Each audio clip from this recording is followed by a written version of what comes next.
Hello అండి. ఈసారి దివాళీకి అయితే పిల్లల కోసం బాటిల్ క్యాండిల్స్ అండి. చాలా చాలా బాగున్నాయి. పిల్లలు కూడా చాలా చాలా హ్యాపీగా ఫీల్ అవుతారండి వీటిని చూసాక. చూసారా వెలిగితే ఎంత కలర్ఫుల్ గా ఎంత బాగుందో. మన ఇంట్లో పెట్టుకున్నా బయట పెట్టుకున్నా చాలా చాలా బాగుంటాయండి. ఇప్పుడు ఎలా తయారు చేయాలంటే మన ఇంట్లో మిగిలిపోయిన ఖాళీ బాటిల్స్ ఉంటాయి కదండి, కాఫీ కానీ ఏవి కానీ ఏదైనా గాజు బాటిల్ తీసుకొని మనకి ఎంత వాటర్ అవసరమో అంత వాటర్ అందులో యాడ్ చేసుకొని ఫుడ్ కలర్, నా దగ్గర ఆరెంజ్ ఫుడ్ కలర్ ఉంది కాబట్టి అది యాడ్ చేసుకున్నాను. నా దగ్గర ఉండే స్టార్స్ ఇవన్నీ ఉన్నాయండి, కొంచెం కొంచెం చెమ్కిల్లాగా అవి యాడ్ చేసుకున్నాను. మీ దగ్గర రేట్ ఉంటే అది యాడ్ చేసుకోండి. దాని మీద ఫస్ట్ లేయర్ వైట్ కలర్ వేయాలనుకున్నాను కాబట్టి వైట్ క్యాండిల్స్ తీసుకున్నాను. అంటే ఇవి నా ఇంట్లో మిగిలిపోయిన క్యాండిల్స్ ముక్కలు అవన్నీను.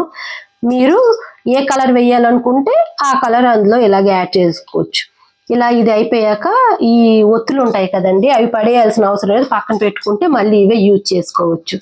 ఇప్పుడు దాంట్లో కొంచెం అంటే మంచి స్మెల్ రావడం కోసమని స్ప్రే అనేది నేను యాడ్ చేసుకుంటున్నానండి. ఈ స్ప్రే వేసేసుకున్నాక ఒకసారి కలిపేసుకొని స్లోగా చుట్టూ స్ప్రెడ్ చేసుకుంటున్నాను. మెల్లమెల్లగా చుట్టూ స్ప్రెడ్ చేసుకుంటే ఒకే దగ్గర పడిపోకుండా అలా స్ప్రెడ్ చేసుకుంటే ఒక టైప్ వైట్ లేయర్ అనమాట బాగా తయారవుతుంది. కానీ లోపల కనిపించట్లేదు కదండి, ఆ బాటిల్ మీద నుండి కవర్ అయితే తీయడం మర్చిపోయానండి. అందుకే ఇప్పుడు మొత్తం తీసి మీకు చూపిస్తున్నాను. చూడండి లోపల ఆరెంజ్ కలర్ కానీ ఈ వైట్ కలర్ కానీ బాగా కనిపిస్తుంది కదండి. ఇప్పుడు సెకండ్ లేయర్ కోసం అనేసి మళ్ళీ ఆ చిన్న బౌల్ని పెట్టుకొని మనకి ఎంత అవసరమో అంత చూసుకోవచ్చండి. మీ ఇంట్లో ఉంటే క్యాండిల్స్ పర్లేదు, లేకపోతే బయట నుండి తెచ్చుకోవాలి. నేను పెద్ద బాటిల్ తీసుకున్నాను కాబట్టి నాకు క్యాండిల్స్ ఎక్కువ పట్టాయి. చిన్న బాటిల్లో అయితే తక్కువ క్యాండిల్స్లో తేలిపోతుందండి. ఇప్పుడు ఈ క్యాండిల్స్ అన్నీ కరిగిపోయాక ఇందులో కలర్ కోసం అనేసి అంటే ఫస్ట్ వైట్ కలర్ వేసాం కదా, కొద్దిగా నెయ్యి అనేది వేసుకున్నానండి. నెయ్యి వేసుకున్నాక ఫస్ట్ వైట్ కలర్ వేసాను కాబట్టి ఇందులో కలర్ కోసమని కొంచెం సింధూరం వేస్తానండి. అలాంటప్పుడు ఈ రెడ్ కలర్లో చాలా బాగుంటుంది. ఆ తర్వాత మళ్ళీ స్మెల్ కోసం అనేసి ఇంకొక టైపు స్ప్రే అనేది యాడ్ చేశానండి.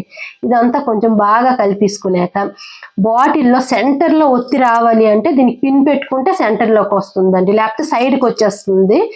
అందుకోసమని సెంటర్లో ఈ ఒత్తిని పెట్టేసి, అంటే ముందు మనం ఆ క్యాండిల్లో తీసిన ఒత్తేనండి ఈ సెంటర్లో పెట్టేసి మన క్యాండిల్ గ్రీజ్ అంతా స్లోగా అంటే ఒత్తి పడిపోకుండా చూసుకుంటూ మెల్లమెల్లగా మొత్తం వేసుకున్నానండి. ఇలా వేసేసుకొని 1 or 2 hours వదిలేయాలి. ఇలా వదిలిస్తే చూడండి బాగా ఎలా ఆరిపోయిందో. ఇప్పుడు మెల్లగా ఈ పిన్ అనేది స్లోగా తీసుకోవాలి. తీసేసుకుంటే చూసారా బాటిల్ క్యాండిల్ రెడీ. చూడడానికి బాగుంది కదండి మిడిల్లో. ఇప్పుడు దీని చుట్టూ ఖాళీగా మనకు కనిపిస్తుంది కదా, దీని మీద చిన్న ఫ్లవర్ డిజైన్ అవని, లేకపోతే పిల్లల పేర్లు అవని, లేకపోతే మీకు వచ్చిన డిజైన్ ఏదవని వేసుకుంటే చాలా బాగుంటుందండి. చూడండి ఫస్ట్ బాటిల్ సెంటర్లో పిన్ పెట్టకపోవడం వల్ల ఒత్తి అనేది సైడ్కి వచ్చేసింది. చూసారు కదండి ఈ బాటిల్ క్యాండిల్స్ ఎలాగున్నాయి. ఈ బాటిల్ క్యాండిల్ మీద మీ అభిప్రాయం అయితే మా కామెంట్ సెక్షన్లో తప్పకుండా తెలియజేయండి. ఎప్పుడైనా సరే క్యాండిల్స్ అనేవి దేవుడి దగ్గర వెలిగించకూడదు, మనం ఇంట్లో కానీ బయట కానీ వెలిగించుకోవచ్చు. అందుకోసమని నేను ముందుగా మీకు ఎక్కడ తయారు చేసి చూపించాను అదేనండి, మా కిచెన్ ప్లాట్ఫామ్ మీదే వెలిగించాను. చూడండి ఎంత కలర్ఫుల్గా బ్యూటిఫుల్గా ఉన్నాయి.